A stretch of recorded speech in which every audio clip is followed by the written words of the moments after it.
ഒരു സന്തോഷ വാർത്തയുമായിട്ടാണ് വന്നിരിക്കുന്നത്. കേരള കൃഷി വകുപ്പ് മികച്ച പച്ചക്കറി കർഷകന് കൊടുക്കുന്ന സംസ്ഥാനതല അവാർഡ് ഹരിതമിത്ര പുരസ്കാരം ഈ വർഷത്തെ എനിക്കാണ് ലഭിച്ചിരിക്കുന്നത്. പണ്ട് കളിച്ചതാ. പുതിയൊരു വീഡിയോയിലേക്ക് സ്വാഗതം. ഇന്ന് ചിങ്ങം 1 അടിപൊളി ഒരു കർഷക ദിന ആശംസയോടെ നമ്മൾ നേരിയണേ. ചിങ്ങം പറഞ്ഞു കഴിഞ്ഞാൽ ഏറ്റവും കൂടുതൽ പ്രാധാന്യമുള്ളത് പൂക്കൾക്കാണ്. കണ്ടാ, നല്ലൊരു അടിപൊളി പൂത്തോട്ടത്തിലാണ് നിൽക്കുന്നത്.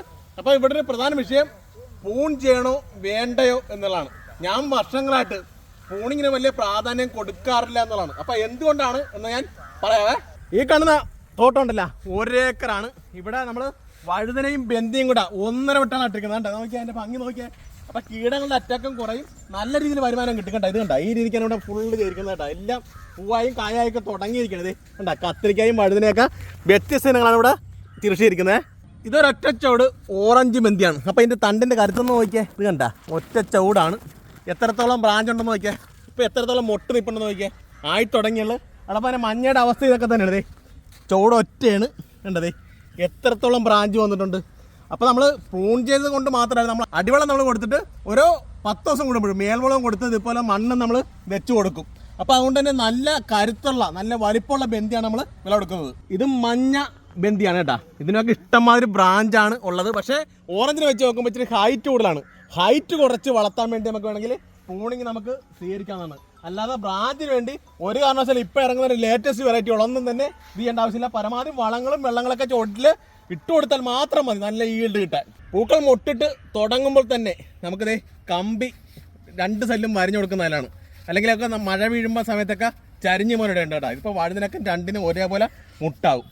ഉണ്ട്, കമ്പിക്കാകുമ്പോഴും അല്ല ഈ കൃഷി കഴിയുമ്പോൾ അടുത്ത കൃഷിക്കായിട്ട് എടുത്ത് മാറ്റി വെക്കുകയും ചെയ്യാം.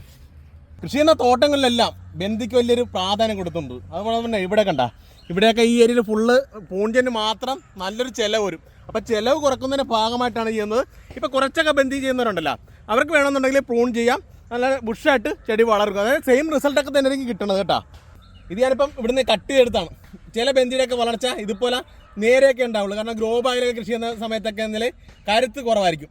ആ സമയത്ത് വേണമെന്നുണ്ടെങ്കിൽ കരുത്തില്ലാത്ത ചെടി വേണം ഇങ്ങനെ ഒന്ന് കട്ട് ചെയ്ത് മാറ്റി കടാങ്ങളുണ്ടല്ലോ, കുറേ കൂടെ ബ്രാഞ്ച് വരും. അതായത് ചെനപ്പ് ഇല്ലാതെ വന്ന സാഹചര്യത്തിൽ അടിവളം കുറവാണെങ്കിൽ ചെനപ്പ് കുറയും. ആ സാഹചര്യത്തിൽ മാത്രം പ്രൂൺ ചെയ്ത് കൊടുത്താൽ മതിയാവും. മാത്രമല്ല ഈ പ്രൂൺ ചെയ്യാൻ വേണ്ടി മുറിച്ച സാധനം ഉണ്ടല്ലോ, അതും വളരേണ്ട കാര്യമില്ല.